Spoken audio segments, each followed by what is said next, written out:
Caitlin Clark's new Kobe PE shoe sold out in less than a minute, and I saw so many tweets about this, so many people who were so sad that they missed out on this shoe. I saw that there was this one Dick's store and people were lined up around the corner like camping out trying to get this shoe. Caitlin Clark's new Kobe PE shoe sold out in less than a minute, and social media was flooded with disappointed fans who missed out on the drop.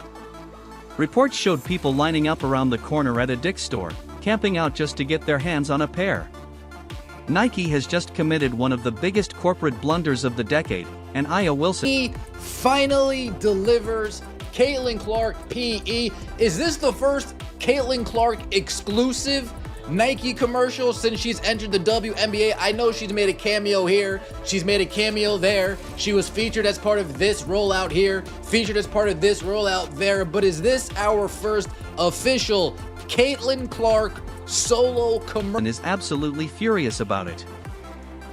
After pouring massive resources into hyping Wilson's brand while Clark was effortlessly dominating social media every time she laced up her sneakers, Nike finally woke up and delivered Clark her own PE.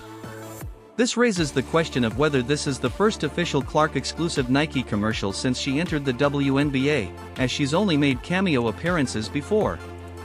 Nike spent years betting on the wrong superstar, and now reality has hit them hard. As they pivot toward Caitlin, and was thought to be a colorway made just for her up until just a couple days ago, where Nike's official images of the shoes got leaked and the announcement was made saying that everyone will now have a chance to wear the player who actually drives sales, Wilson is reportedly having a theatrical meltdown. This drama isn't just about sneakers, it's Nike essentially admitting they wasted years pushing the wrong face, while Clark's presence alone crashes their website. If you support Clark, drop baby goat in the comments. Clark's shoe was thought to be a personal colorway until Nike leaked official images and announced a public release. The numbers don't lie. Well, I don't think I'd be in the wrong to say Caitlin Clark's Kobe is the sneaker of the week, and everyone's focus is mostly on this one. If you really wanted that shoe, I hope you put your footwork in, because there's supposedly only 13,000 pairs of sneakers out tomorrow. Combine that with a really high resale value, I expect this shoe to be a relatively difficult comp. But my hope seriously is that with Caitlin Clark's sneaker coming out, that this sets a precedent and we might see other exclusive player edition Kobe's drop for the public. Wilson's kicks launched with hype but reportedly still have plenty of stock headed for clearance racks. Meanwhile, Clark launched a Kobe collaboration before even having her own signature line, and 13,000 pairs vanished in about a minute, not 5, not 10, but literally 60 seconds. It wasn't a product drop, it was a feeding frenzy. Clark's Kobe is undeniably the sneaker of the week, and with only 13,000 pairs available and high resale value expected, it's going to be a difficult cop. The hope These things is some fire. I'm telling you, where there's smoke, there is fire, and these things is hitting so hard. And who got a bot? Who a shoe plug? Because I need 2 pairs. I need one for the sneaker wall, and I need one for my feet, because these things is hitting right here. No, I don't want to pay $600 on. is that this sets a precedent for more exclusive player edition Kobes to drop for the public. Nike's site didn't just lag, it practically surrendered, with secondary market prices immediately soaring from $350 to $600. When Clark's gear hits shelves, it's like Black Friday on steroids, while Wilson's line gathers dust and gets shuffled to clearance. The shoes are fire, and everyone wants 2 pairs, one for display and one to wear, but nobody wants to pay $600 on resale sites. Nike spent 2 entire years. I lost all respect for A'ja Wilson. I don't want to hear her opinions. I don't care what she has to say from this point on. When you keep a Nike deal 2 years in secret while you're spewing all that crazy stuff about Caitlin Clark in the Time magazine, read it. Read what she said in the Time magazine. Yet you had a Nike deal the whole entire time. Years pampering Wilson's sneaker line with custom logos, design choices, personal touches like Celtic symbols honoring her parents, and her grandma's favorite sayings on the sole. It was less a basketball shoe and more a family scrapbook you could lace up. Many lost respect for Wilson when it was revealed she had a Nike deal for 2 years in secret while criticizing Clark in Time magazine. Clark, meanwhile, was still wearing repurposed Kobes with no personal logo or signature line, yet they outsold Wilson's handcrafted masterpieces by laughable margins. Nike gave Wilson every tool in the chest, but Clark's hand-me-downs broke the internet without even trying. So it's finally here. Caitlin Clark sneakers from Nike is finally dropping. She was signed to them last year, and the sneakers is a year late in my opinion, but nonetheless I'm excited because these sneakers is finally coming out. But what does annoy me a little bit is that this is a collaboration with Kobe. Now, Kobe, respect to Kobe, the legend, rest in peace, great basketball player. But in my opinion, Caitlin Clark is a big enough star and she's creating her own legacy. So I feel like, at least for her first sneaker, it shouldn't be a collaboration with any other player, dead or alive, in my opinion. I feel like Caitlin should have, for her first shoe, had her own original design just for her. Clark's Nike sneakers are finally dropping, though they're a year late in many opinions. While it's exciting, some feel annoyed that it's a collaboration with Kobe rather than her own original design, given that Clark is a big enough star creating her own legacy and shouldn't have to share her first sneaker with any other player. Now we have to address the giant pink elephant in the room, Wilson's Me First energy. She's been hustling for personal accolades harder than politicians during election season, got her custom kicks, her mysterious logo, and fancy Nike commercials even directed by Malia Obama, yet still acts like the universe owes her more applause. Meanwhile, all this was done while the shoe's being developed, while the collection's being done. To demonize Caitlin Clark and try to label her as a privileged white girl that's getting all the privileges, even though she earned everything she got. This ain't about color. This is about good and bad. And I honestly find this a little evil. I find this evil. This is beyond bad, because you had the ability to speak up and say, hey, everybody, relax. Don't get on Caitlin Clark. She got a shoe deal. That's cool. I got one too. Mine's taking a little bit, but it's going to come out. Just be patient. She could have came out and said that, but she didn't. Clark steps onto the court, drops a casual 30-footer, and becomes Nike's biggest female cash cow since MJ. Wilson demands her flowers loudly while Clark quietly builds her empire just by existing and being awesome at basketball. All of this was happening while Wilson's shoe collection was being developed, yet she used that time to demonize Clark and label her a privileged white girl getting unearned advantages, even though Clark earned everything. This isn't about color, it's about good and bad, and it feels genuinely evil. Wilson had the ability to speak up and tell everyone to relax, noting that Clark got a shoe deal and she got one too, asking for patience, but she chose not to.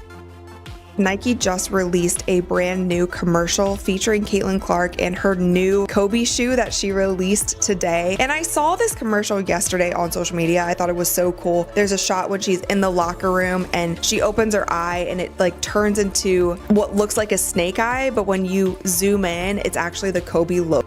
The best part is that Nike tried so hard to make Wilson happen, giving her a $20 million extension and building entire ad campaigns around her diamond in the rough persona, hyping her story aggressively. But you can't fake what Clark naturally has. Clark signed her own 8-year, $28 million deal and instantly became Nike's most powerful female brand without them lifting a marketing finger. Every time she hits the court in Nike gear, it's a multi-million-dollar commercial they didn't even have to storyboard. Wilson needs stylists, script writers, and choreographed promos. Clark just needs a ball and a hoop to print money. Nike just released a commercial featuring Clark in her new Kobe shoe, and it was incredibly cool, with a shot of her opening her eye to reveal the Kobe logo. The cold business reality is that Clark generated an estimated $82 million in economic.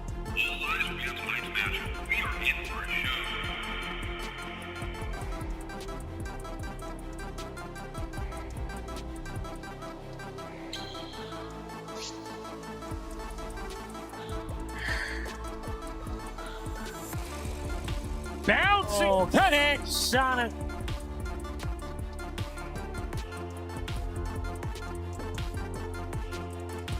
Lays it in on a delectable dime for Caitlin Clark.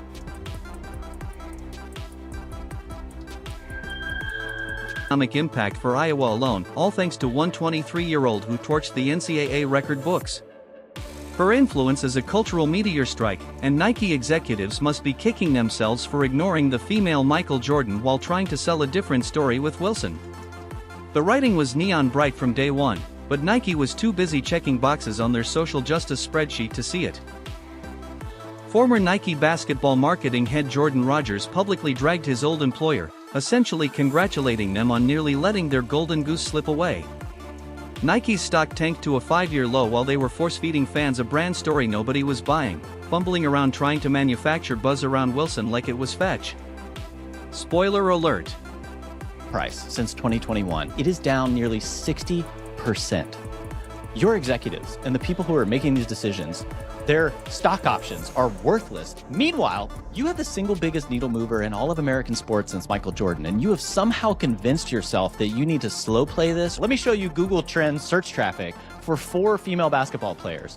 There is one who only rivals Caitlin Clark, and that is Angel Reese, and you do not have her. She is over at Reebok. I am so confused as to how you would be so invested in the WNBA for several years, and you have been doing great work to try to elevate and uplift that league and many of the athletes there. But this seems like you have convinced yourself that this needs to be an either-or conversation. And we never have an either-or conversation in the men's sports. You have like 10 signature athletes. Half of them don't deserve a signature. It never happened. Stock prices are down nearly 60% since 2021, executive stock options are worthless, and meanwhile they have the single biggest needle mover in American sports since Michael Jordan yet convinced themselves to slow play this. Google Trends shows Clark has no real rival except Angel Reese, and they don't even have her, she's at Reebok. Nike has done great work uplifting the WNBA, but they've convinced themselves this is an either-or conversation, which never happens in men's sports where they have about 10 signature athletes, half of whom don't deserve them. Now Nike is finally waking up, and Clark's Kobe drop didn't just slow down the internet, it imploded it, completely eclipsing Wilson's meticulously planned rollout. Wilson put her in a Super Bowl campaign with 9 other women, and all respect to them, but none of them are moving the needle quite like she is. Your tagline in that was "You can't win, so win." One of the best explanations I can come up with is that you are wringing your hands and afraid to enter into this politically divisive conversation that has been co-opted by the media and pundits who are race baiting and doing all kinds of ridiculous things around women's basketball. You can't win, so win. You have the unicorn, the chosen one, the one who everyone wants to hear from, and you were just sitting around Gatorade, State Farm, Gamebridge, Wilson Basketball, have all figured out how to have a point of view with Caitlin Clark. Please, for the love of God, figure something. Needs teaser campaigns, photo shoots, influencer seating, and PR tours just to struggle moving shoes, while Clark posts a photo and people line up around the block like it's a PS5 launch. What's really eating Wilson alive is that Nike is finally admitting Clark doesn't just sell sneakers, she sells hope, hype, and the dream of logo range 3s. The public spoke with their wallets. Clark is the future, and Wilson is clinging to yesterday's buzz. Nike put Clark in a Super Bowl campaign with 9 other women, but none move the needle like she does. They're wringing their hands, afraid to enter a politically divisive conversation co-opted by race-baiting media, but they have the unicorn everyone wants to hear from. Gatorade, State Farm, Gamebridge, and Wilson Basketball have all figured out how to have a point of view with Clark. Please figure something out because the market doesn't lie. No matter how many Twitter threads Wilson's team spins, Nike has thrown every perk at her: MVP trophies, Olympic hardware, endless promo, and still couldn't buy the authentic frenzy Clark brings effortlessly. I find it's very deplorable to me. I find it's very deplorable that you allow Caitlin Clark to get crapped on that whole entire time and even speak up. And on top of that, Nike's a bunch of a-holes too, because they didn't speak up and defend Caitlin Clark or speak up and say, hey, we got Asia's shoe coming. We got Asia's shoe coming. Just gotta be patient. Caitlin Clark's gonna get hers too. I don't understand the tactics here. All you're causing controversy that didn't have to be there. You're calling division where it didn't have to be there. You're calling racial, issues where it didn't have to be there. Wilson's resume looks shiny on paper, but Clark's gravitational pull goes way beyond box scores. She's a living, breathing pop culture moment who happens to drop dimes for fun. Nike finally got the memo that you can't manufacture what Clark naturally radiates. She never begged to be crowned the face of the sport, she just showed up, dominated, and let the world organically rally around her. Wilson, meanwhile, is campaigning like she's running for local office with slogans, pity plays, and demands for more respect. It's deplorable that Clark was allowed to be crapped on while Wilson stayed silent, and Nike is equally at fault for not defending her or announcing Wilson's and Clark's shoes were both coming, just needing patience. The tactics here caused unnecessary controversy, division, and racial issues where they didn't need to exist. Nike's pivot isn't just smart, it's essential. They were so busy crafting Wilson's image from scratch that they missed Clark single-handedly lifting the entire WNBA into the mainstream, with her games easily topping 1 million viewers while others struggle to reach 300,000. Like across the board, this commercial was a 10 for 10, and a lot of people have been getting on Nike because they don't feel like they have been promoting Caitlyn as much as they should. But I will say we have to give credit where credit is due. I feel like in the past month or so, they had been tweeting about Caitlyn more, and then obviously with this shoe release, they made this super sick commercial to promote it. And of course, just today, Caitlyn Clark's new Kobe PE shoe sold out in less than a minute. And I saw so many tweets about this, so many people who were so sad that they missed out on this shoe. I saw that there was this one Dick's store and people were lined up around the corner like camping out trying to get this. When Clark's in town, ticket sales explode, and little kids wear her jersey like a superhero costume. That's not marketing Photoshop magic, it's genuine world-shifting star power. When Clark's Cobes hit Nike's online shop, people smashed refresh like they were buying reunion tickets for a band that broke up before they were born, while Wilson's shoe drops feel like guilt-tripping fans into boring chores. Clark's launches are Christmas morning for hoop heads. The commercial was a 10-10, and credit is due to Nike for finally promoting Clark more in the past month with this sick commercial. Clark's PE sold out in less than a minute, with fans lining up around the corner at a Dick's store camping out for the shoe. The irony is delicious.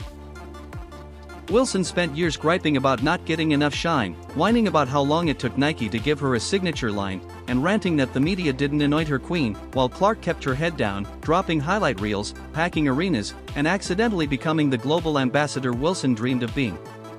Clark didn't demand the crown, she earned it to the point even Nike had to admit they blew it. Let's not gloss over this, Nike's servers literally couldn't keep up with Clark.